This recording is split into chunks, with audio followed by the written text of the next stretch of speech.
Alright, good morning, good nuts. Nathan from the Reloading Room. Coming to you with our fourth installment of our Henry 45 Colt 50-yard hunting load development series.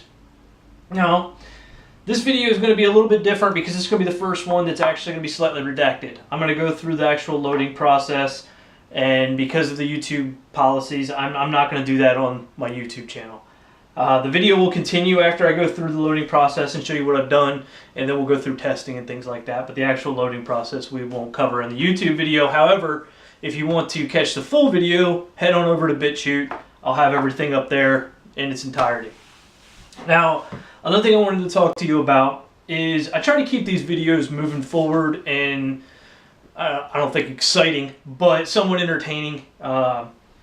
I try not to bore you guys and ramble on too long, even though I know I do it. But one of the drawbacks to that is that I'm not able to get in depth with load development. Those of you that already know how to do load development, this is fine.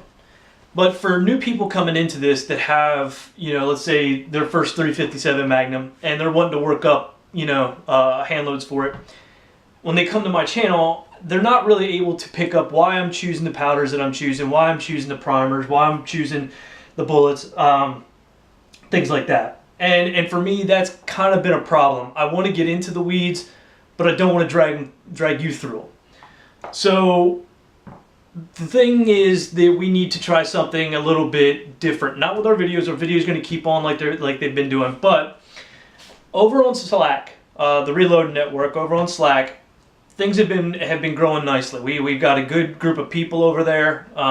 We're getting a lot of questions. A lot of answers are coming through every day. Hundreds and hundreds of posts. So that's been progressing really well. And because of that, Loads of Bacon and has decided kind of to expand just a little bit more from just Slack into an actual blog. And he's asked me to write some pieces for the blog. So what I want to do is I want to write some standalone pieces that are just, interest items for things that I think are cool or interesting. But I also want to do companion pieces to these load development videos where I explain why it is that I choose this bullet or why I choose this powder or whatever, and how to go through the process if you're someone who's never gone through it before. It still may be good for some of the guys, some of the people that have gone through this and know what they're doing to, hey, see how somebody else does it. But for those of you that haven't gone through this, or have but not entirely successful, I think this is going to be the best way for me to reach out to you and for you to be able to get the content that I think I would like to provide.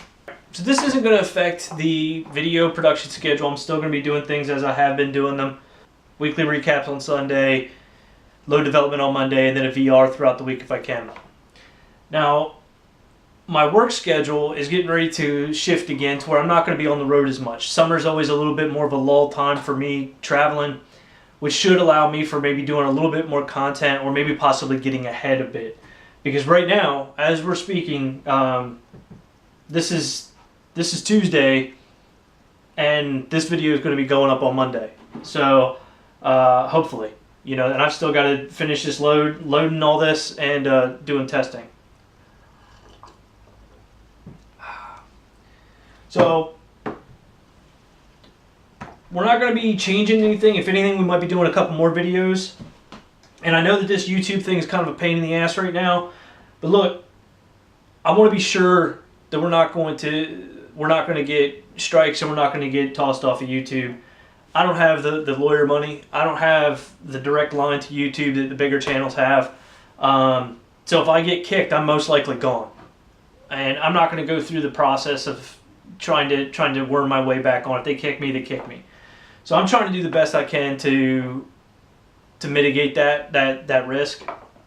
But if it turns out in 2-3 months, whatever, then we find out that it was all overblown. They didn't know what the hell they were talking about when they put in manufacturing of ammunition. The point is, I'm not going to take any undue risk right now, but hopefully, within the next couple months, we'll get a little bit of clarification on this, and then we won't have to do these redacted videos anymore. Even though I like BitChute. So far, it's been a really cool place to go. Go check it out if you haven't. There's a lot of interesting videos up there. I know a lot of the other guys are posting there. A lot of guys are posting a lot of different places. And look, I would love to try to get on GunTube and possibly, 1776 TV and some of the other platforms. But honestly, the time involved. The time involved for me it's just not allowed for it. I've tried to get on GunTube a couple times, and this was when they were having problems and my videos were appearing and disappearing. And I just don't have time for it right now. So what we're going to do is, moving forward for the next couple weeks, we're going to do, when we do reloading videos like we're doing today, the one on YouTube is going to be slightly redacted. Full video will be on BitChute. Moving forward, we hopefully won't do that mess.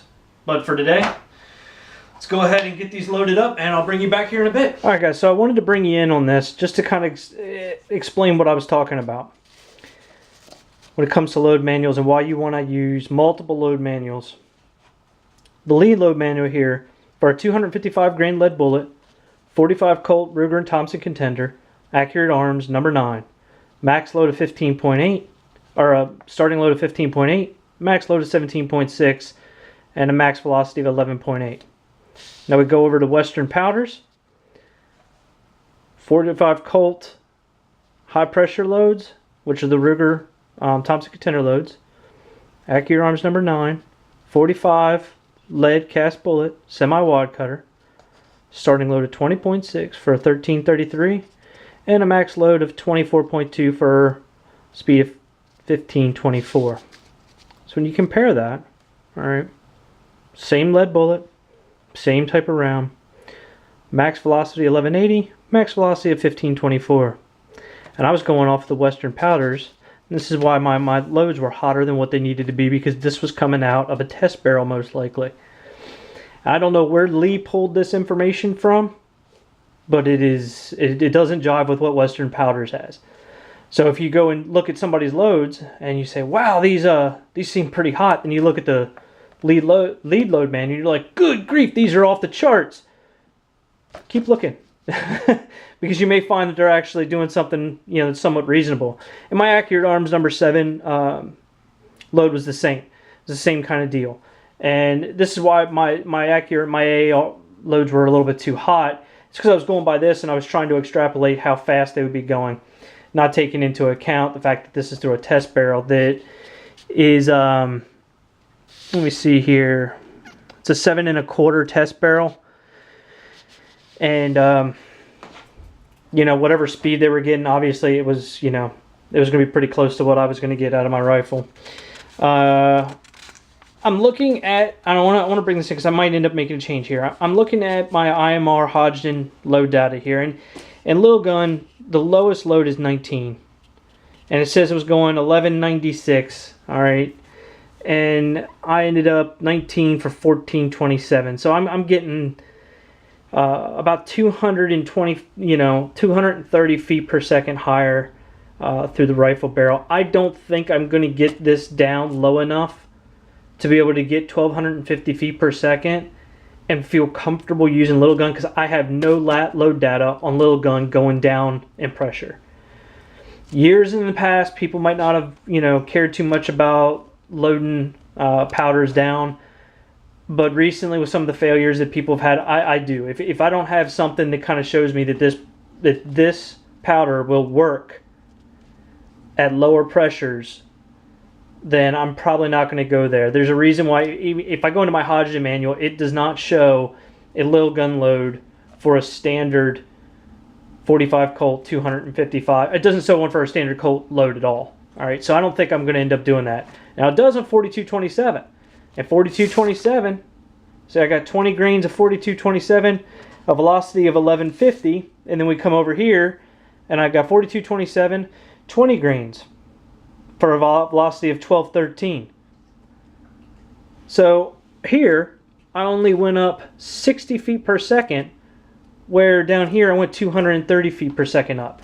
This is really kind of difficult. That's why you want to stay, when you're doing your first test, you want to stay with published load data. Try to work your way around and see what you're going to do, and then see what you're comfortable with. Maybe talk with some people, and then come up with a good plan.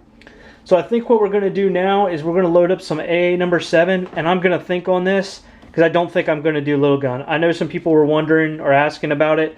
I think it would be great if I was going to do some get max loads. I really do think it would be really, really good, because I was seeing some pretty steady results. I mean, each load went up just a little bit in pressure and went up just a little bit in speed. Just everything looked like it was supposed to. I just don't think I'm going to work with it at these lower loads, or these lower pressures. So let me do some thinking on this, and we'll go ahead and powder up some of the test ones. We've got our 4227 accuracy test loads powdered up, but we're going to go ahead and test up these ones so we have something to match it against. And I'll be back with you to push some bullets. Alright guys, so we've given it some thought, and what we're going to do is we're going to go with Accurate Arms number 7, and I'm going to load it to 14 grains, 14.5, and 14.7. Now keep in mind, at 15 grains we had 1331. So I'm hoping that 14.5, maybe even 14.7, depending on how the pressure curve is going to get us close to that 1250. So we've already powdered up these, so we're going to go ahead and powder these up. We're not going to be doing another powder right now. I've done some look at the burn charts, and I don't see anything that I think is going to be any better than what we've already got here with 4227 and AA number 7. I think those are going to be our two best bets moving forward. So I'm going to have to get these loaded up, or powdered up, and we'll be back in just a sec. Alright, so we have all of our ammunition loaded. We've used 4227. We're going to be doing accuracy testing with that. And then we've got to do further testing with speed for AA number 7. We've gone ahead and scratched Little Gun and Accurate Arms number 9, as I don't think they're going to be able to give us the speeds we want and working pressures that are going to be useful for that slow of a powder. In our previous video, we had a problem with feeding. And what I had to do to fix that is we had to go ahead and seat the bullets just a little bit deeper. We had to get down to 1 inch and 630. Once we got to 1/630, everything was feeding, and we were at 1 inch 742, or 642 is where we were at. So we had to take 12 thousandths off. So we're still able to use just the very top of the lube groove, or the crimping groove. So we're not out of the crimp groove, but it's very, very close. We went into depth with a lot of different things about this load in the video, in the companion video. It's on BitChute, and there will also be a companion piece on the Reloaders Network blog if you want to go ahead and take a look at that. But now we're going to go head out to the range and test these loads, and we'll be back here in the reloading room here in a little bit. All right, there we go.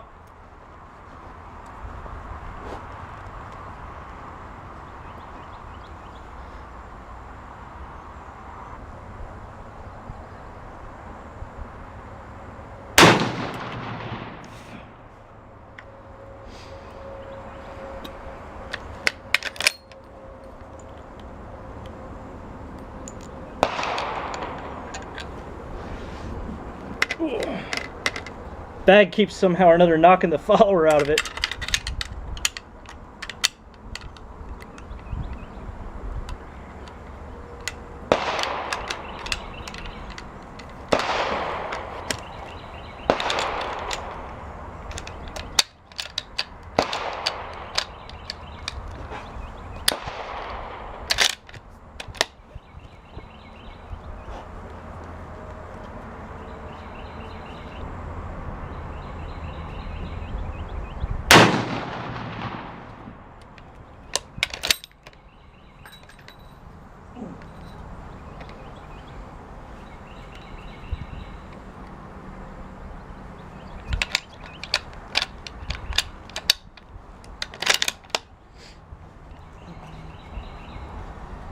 So I got sweat already forming in my glasses, and it's March.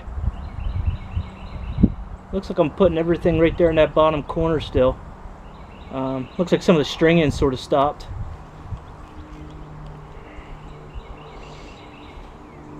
Gnats are all in your mouth. Makes the job kind of hard.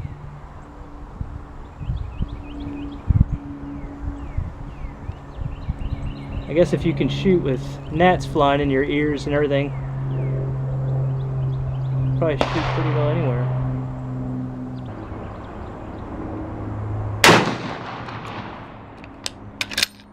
Alright. Damn, this thing is fun. Alright guys, well I think that's gonna do it for now. Because everything's clustered in about the same spot. This is something we're gonna come back to at another time and maybe do some load development work for. But until then, I appreciate it for a little bit of a B-roll kind of day. Stay safe, have fun. I'll see you when I see you. Peace. All right, before we go anywhere on this, I had to bring you in because I went to go get the target and I just thought this was damn hilarious. So I said something earlier about doing load development on this thing. I don't think we need to. These are the first 3 that I strung at the first time. That's the first time a gun's been shot in, hell, I don't know, 10 years. So the second 3 kind of made a little bit of a hole. Kind of makes me want to try it a couple more times and see if I get the same results, but I don't think I'm going to. It's getting a little bit uncomfortable out here with the gnats, and I got some stuff to take care of and some videos to render tonight. But alright guys, signing off. Have a good one.